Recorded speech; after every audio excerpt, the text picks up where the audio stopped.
Hi, my name is Angela, and in this video I'm going to be talking about the reasons behind why I am pursuing a career in academia. I'm currently a PGY1 resident in an ambulatory care track, but I wanted to talk about my secondary interest, which is academia.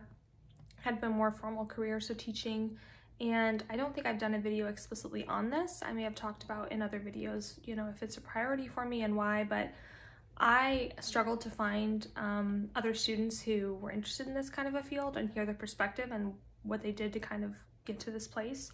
So I thought a video on that would really help. So just a little bit of background about me. I have a little brother and he has special needs. So growing up, I was very involved, I think, in teaching him, or I was closest to him in age. So I taught him different things, just even helping him understand his world and kind of grasp certain concepts. And so I got a lot of teaching, experience when I was young with him.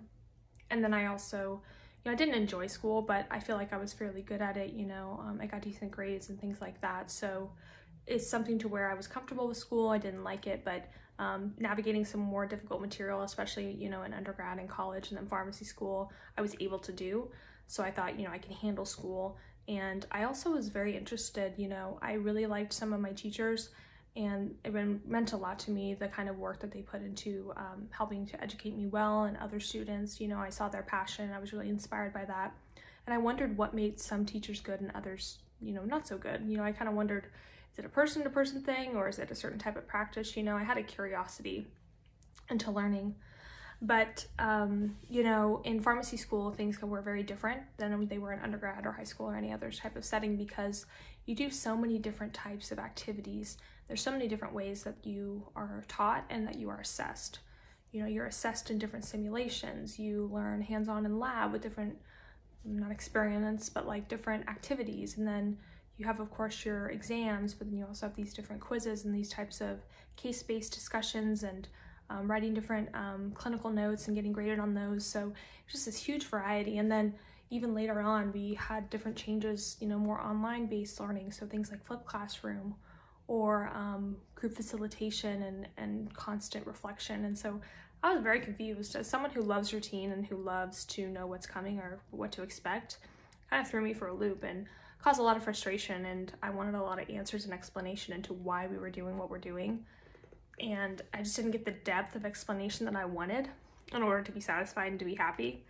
So I asked a lot of questions, and I've ended up approaching one of our teachers just to ask some questions about why we were doing what we're doing.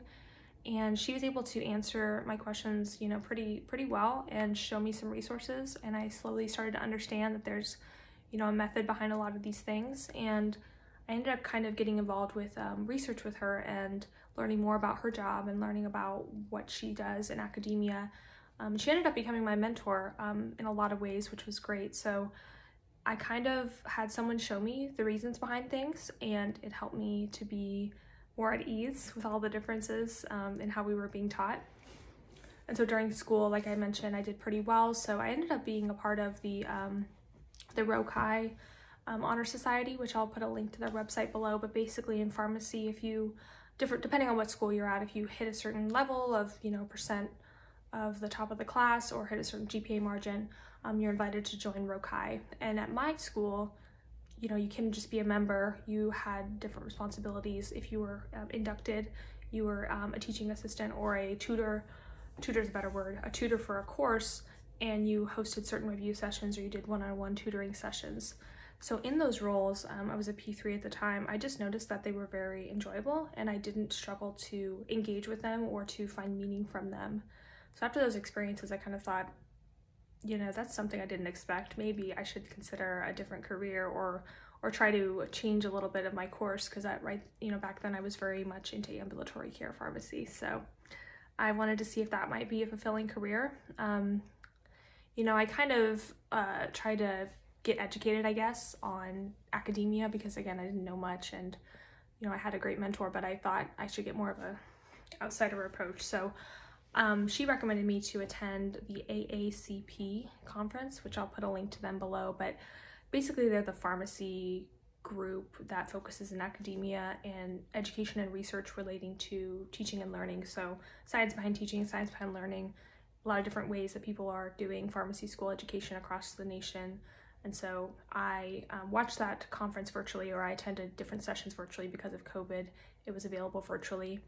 And it was really interesting to see how schools do it very differently. And, you know, you have great pharmacists across the nations and their training is vastly different. So I liked the variety, and I thought that was pretty cool, getting to get exposed to even more new ideas outside of my institution. So then I decided, you know, if I have this interest, I still have, you know, curiosities. I feel like this would be a rewarding career. I ended up trying to schedule an academic rotation with the teacher I previously mentioned, and I was able to go on rotation with her and see what a job would be like, where I would have a 50-50, you know, roughly 50-50 split between patient care, which I, you know, really wanted and I didn't want to let go of, and more academic roles. So teaching, precepting, you know, she was precepting me, but getting to see how her time was split, and also performing other institution duties and doing more research as well with a project we were doing. And, you know, seeing her, you know, her job, the balance of all of her different responsibilities, I really saw a really rewarding career, and I was just very, I was very sure that would be something that I would really enjoy. So, you know, it didn't mean more schooling for me. It still meant 2 years of a residency training.